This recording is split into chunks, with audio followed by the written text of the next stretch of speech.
This conference will now be recorded.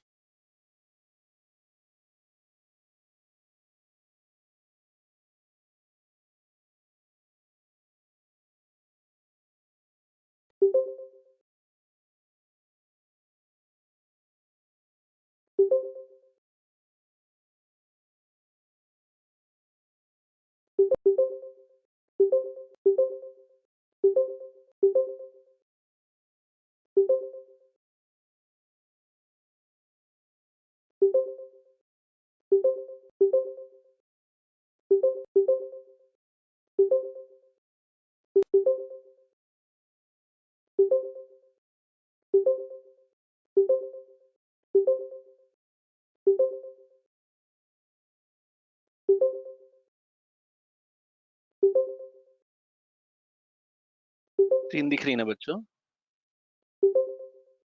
Yes sir. Okay, start करते हैं। आज TMJ से स्टार्ट करें अपन। सबसे पहले टीएमजे के बारे में पहले बेसिक पढ़ लें, फिर उसके बाद से इसके सर्जिकल एस्पेक्ट्स पढ़ते हैं। अगर टीएमजे की बात करें ना बच्चों, तो सबसे पहले इसमें कहते हैं कि ये एक्चुअली टेम्पोरोमैंडिबुलर जॉइंट जिसकी बात करते हैं, इसकी पहले आती है ना क्लासिफिकेशन आई पीटरसन में कि ये कैसा जॉइंट है। अगर उसकी बात करें तो दो तरीके से इसकी क्लासिफिकेशन पीटरसन ने बोली है। एक तो एनाटॉमिक स्टैंड पॉइंट से बोली है, एक फंक्शनल स्टैंड पॉइंट से बोली है। ठीक है, तो अगर हम एनाटॉमी के हिसाब से बताएं तो टीएमजे को ना बहुत बार हम डिस्क्राइब करते हैं एज डाई आर्थ्रोइडल जॉइंट। किसी को आइडिया है what is this diarthrodial joint? ये वर्ड आपने सुना होगा बहुत बार।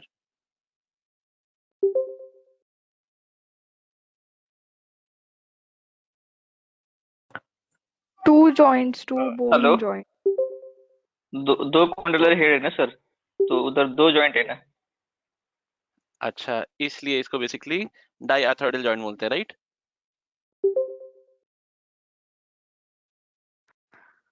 नो हाँ सर, सर। वो कॉन्डाइल का डिस्क के साथ और डिस्क का ग्लूनल फोसा के साथ, ऐसे दो जॉइंट्स है।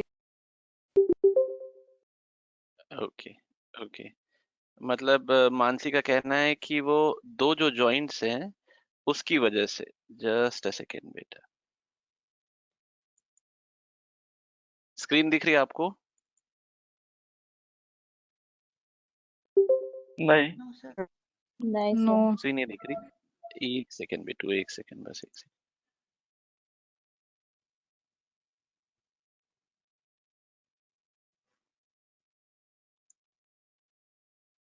ओके, अभी देख सकते हैं आप? नहीं सर। नहीं। अभी भी स्क्रीन नहीं दिख रहा है आपको? नो। एक second, just a second. Okay, अभी दिख रही है आपको? Yes sir. नहीं सर। ओके, सानिया भी आपको भी स्क्रीन नहीं दिख रही? नहीं सर। हाँ हाँ, नो आ बाकी सब गई सर। बच्चों को दिख रही है? आ गई सर। रश्मि, आपको स्टार्ट हुई दिखना? हाँ सर। ओके, सो एनाटॉमिक स्टैंड पॉइंट से अगर बात करें ना, तो टीएमजे को बोलते हैं डाई आर्थ्रोइडल जॉइंट। एक्चुअली में डाई आर्थ्रोइडल जॉइंट से क्या मतलब होता है, सुनिएगा ध्यान से। ये क्या होता है, दो बोन का ना डिसकंटिन्यूअस आर्टिकुलेशन होता है, जिससे जो फ्रीडम होती है ना उनके मूवमेंट में। ऑब्वियसली दो बोन के बीच में एक जॉइंट बन रहा है, तो जो मूवमेंट हो रही है, ये मूवमेंट कौन डिक्टेट करता है? जो आसपास के मसल्स हैं और आसपास के एसोसिएटेड लिगामेंट्स हैं, ऑब्वियसली वो डिसाइड करते हैं। तो एग्जैक्टली डाई आर्थ्रोइडल क्या होता है अभी बताऊंगा, जस्ट अ सेकेंड। टीएमजे की बात करें तो इसको साइनोवियल जॉइंट भी बोलते हैं, क्योंकि इसकी इनर एस्पेक्ट पे एक साइनोवियल मेम्ब्रेन होती है, और ये साइनोवियल मेम्ब्रेन एक साइनोवियल फ्लूइड सिक्रीट करती है। इस फ्लूइड का जो फंक्शन होता है वो क्या करता है, वो ल्यूब्रिकेट करता है। ये जो फ्लूइड है ना, ये जॉइंट को ल्यूब्रिकेट करता है, प्लस ये सप्लाई करता है मेटाबॉलिक नीड्स को, न्यूट्रिशनल नीड्स को। किनकी नीड्स को? जो non vascularized internal joint structures हैं उनकी नीड्स को। आई रिपीट, टीएमजे क्या है जी? Synovial joint. Okay fine. इसके अंदर साइनोवियल फ्लूइड है, तो साइनोवियल फ्लूइड नाम से ही लग रहा है कि भाई ये एक विस्कस फ्लूइड है, एक ल्यूब्रिकेंट का काम करता है। प्लस एक और चीज है, जो अंदर के इंटरनल जॉइंट स्ट्रक्चर में कुछ ऐसे इंटरनल जॉइंट में कुछ ऐसे स्ट्रक्चर्स हैं जिनमें वैस्कुलर सप्लाई नहीं है, तो उनकी मेटाबॉलिक और न्यूट्रिशनल नीड्स कौन पूरी करेगा? यही साइनोवियल फ्लूइड पूरी करेगा। ठीक है, तो एनाटॉमिक के हिसाब से डायआर्थ्राइडल और साइनोवियल जॉइंट के हिसाब से बोला जाता है। डायआर्थ्राइडल क्या है, बस एक मिनट रुकिए, अभी क्लैरिफाई करता हूँ। फंक्शनल स्टैंड पॉइंट के हिसाब से देखा जाए बच्चों, तो टीएमजे को बोलते हैं कंपाउंड जॉइंट। मतलब ये आपने सुना होगा simple joint, compound joint. Simple joint generally बोलते हैं जिसमें दो बोन्स के बीच में आर्टिकुलेशन होता है ना, उसकी बात करते हैं। अब यहाँ कंपाउंड जॉइंट क्यों बोलते हैं? कंपाउंड जॉइंट इसलिए बोलते हैं इसमें मिनिमम 3 बोन्स होनी चाहिए। कंपाउंड जॉइंट में 3 बोन्स मिनिमम होनी चाहिए। तो भाई एक ऊपर का अपना टेम्पोरल बोन हो गई, नीचे का कॉन्डाइल हो गया, और बीच में जो नॉन ऑसिफाइड बोन है ना, जो आर्टिकुलर डिस्क, इसको भी एज अ बोन की तरह कंसिडर करते हैं। आई रिपीट, टीएमजे को कंपाउंड जॉइंट इसलिए बोलते हैं क्योंकि कंपाउंड जॉइंट बाय डेफिनेशन ये कहा जाता है कि जिसमें एटलीस्ट 3 बोन्स होनी चाहिए, और ये आर्टिकुलेट करते हैं उनको कंपाउंड जॉइंट बोलते हैं। मैक्सिमम जॉइंट्स जिसमें 2 बोन आर्टिकुलेट करते हैं उनको अपन सिंपल जॉइंट बोलते हैं। तो टीएमजे में कंपाउंड क्यों है? क्योंकि टीएमजे में ना 3 बोन्स हैं। 3 बोन्स कौन सी? एक ऊपर का टेम्पोरल बोन जिसमें ग्लेनोइड फोसा है, नीचे का कॉन्डाइलर प्रोसेस, उसके अलावा जो तीसरी बोन है वो है आर्टिकुलर डिस्क। और आर्टिकुलर डिस्क को हम as a non ossified bone की तरह से कंसिडर करते हैं, तो इसलिए इसको कंपाउंड जॉइंट बोलते हैं। अच्छा, अब इसमें 4 आर्टिकुलर सर्फेसेस बनती हैं। ये जो 3 बोन्स हैं, इनके बीच में जो आर्टिकुलर सर्फेसेस हैं ये 4 हैं। कैसे? जो सबसे ऊपर है टेम्पोरल बोन, उसमें एक आर्टिकुलर फेसेट है, प्लस मैंडिबुलर कॉन्डाइल सबसे नीचे, उसमें एक आर्टिकुलर फेसेट है। अभी डायग्राम से दिखाऊंगा ये कैसे 4 बन रहे हैं, अभी सिर्फ पढ़ लीजिए। उसके अलावा जो आर्टिकुलर डिस्क बीच में थी ना, जिसको अपन नॉन ऑसिफाइड बोन बोल रहे थे, उसका एक सुपीरियर एस्पेक्ट होगा और एक इंफीरियर एस्पेक्ट होगा। तो बेसिकली ये 4 आर्टिकुलर सर्फेसेस होते हैं इसमें, जहां ये पूरा जॉइंट पूरा क्रिएट होता है।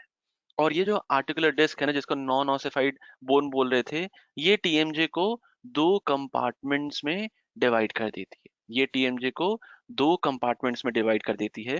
जो लोअर वाला कंपार्टमेंट है ना, लोअर कंपार्टमेंट, वो क्या परमिट करता है? Hinge movement. हिंज मूवमेंट या प्लेन रोटेशनल मूवमेंट, इसलिए इसको बोलते हैं गेंगलाइमोइड। आई रिपीट, ये पूछता है अपर जॉइंट में, अपर जॉइंट स्पेस में कौन सी मूवमेंट होती है, लोअर जॉइंट स्पेस में कौन सी मूवमेंट होती है, ये पूछता है। इसको एक बार ध्यान से सुन लीजिए बस। अगर हम बात करते हैं, जो आर्टिकुलर डिस्क है वो टीएमजे को 2 कंपार्टमेंट्स में डिवाइड करती है, फाइन। और जो 2 कंपार्टमेंट्स हैं उसमें एक नीचे होगा एक ऊपर होगा। तो जो नीचे वाला कंपार्टमेंट है ये परमिट करता है हिंज मोशन या प्योर रोटेशनल मोशन। मतलब उसमें जो कॉन्डाइल है, ऐसे मान के चलें, ये कॉन्डाइल आगे पीछे नहीं जाएगी, ये सिर्फ रोटेट करेगी अपनी जगह। ये क्या करेगी? सिर्फ प्योर रोटेशनल मूवमेंट होता है, इसको बोलते हैं आप हिंज मूवमेंट और रोटेशनल। ठीक है, अगर इसको सिर्फ हिंज रोटेशनल लोअर कंपोनेंट की बात हो रही है, इसको बोलते हैं, क्या बोलते हैं? सिंपली गेंगलाइमोइड। इसको बोलते हैं गेंगलाइमोइड जॉइंट। ठीक है, ये कहाँ बात हो रही है? लोअर कंपार्टमेंट में। अच्छा, सुपीरियर कंपार्टमेंट में ये परमिट करता है स्लाइडिंग या ट्रांसलेटरी। मतलब अब कॉन्डाइल आगे आ रहा है, अब जो कॉन्डाइल है ये आगे आ रहा है, तो स्लाइडिंग मूवमेंट या ट्रांसलेटरी मूवमेंट होते हैं, और इसको बोलते हैं आर्थ्रॉइडल मूवमेंट। अभी समझ में आया? आर्थ्रॉइडल। सो आर्थ्रॉइडल और गेंगलियमोइड दोनों को मिला के टीएमजे को बोलते हैं गेंगलाइमो आर्थ्रॉइडल जॉइंट। क्या बोलते हैं? गेंगलाइमो आर्थ्रॉइडल जॉइंट। कंसेप्ट समझ में आया? मतलब जो अभी बोल रहे थे ना कि गेंगलाइमो आर्थ्रॉइडल में, गेंगलाइमो क्या है? तो लोअर कंपार्टमेंट जिसमें प्योर रोटेशनल मूवमेंट होता है। आर्थ्रॉइडल मतलब जो अपर कंपार्टमेंट है सुपीरियर, उसमें सिर्फ स्लाइडिंग या ट्रांसलेटरी मूवमेंट होते हैं, इसलिए दोनों को कंबाइन करके गेंगलाइमो आर्थ्रॉइडल जॉइंट बोलते हैं। अब मुझे बताइए, इतना समझने के बाद से एक अंदाजा लगाइए, व्हाट इज डाई आर्थ्रॉइडल जॉइंट? जैसे अभी भागवत ने बोला कि दोनों साइड होते हैं, लेफ्ट और right condyle, left right condylar fossa से वो ग्लेनोइड फोसा से आर्टिकुलेट कर रहे हैं, इसलिए इसको डायआर्थ्रॉइडल बोलते हैं। या जैसे मानसी ने बोला कि अपर और लोअर कंपार्टमेंट्स होते हैं, यहाँ 3 बोन्स है, इस वजह से डायआर्थ्रॉइडल जॉइंट बोलते हैं। क्या लगता है आपको? जल्दी फटाफट। सर वो लेफ्ट और राइट दो है इसलिए शायद। ओके, ठीक है। Hello anyone sir, else? Mansi ने जैसे बोला हाँ, वैसे बोले सर, रोहिणी, बोले ना। दो कंपार्टमेंट रहते हैं, एक सुपेरियर और एक इंफीरियर। सुपेरियर वाला जो ग्लिनॉइड फोसा के साथ और इंफीरियर वाला कोंडाइल के साथ। Very good.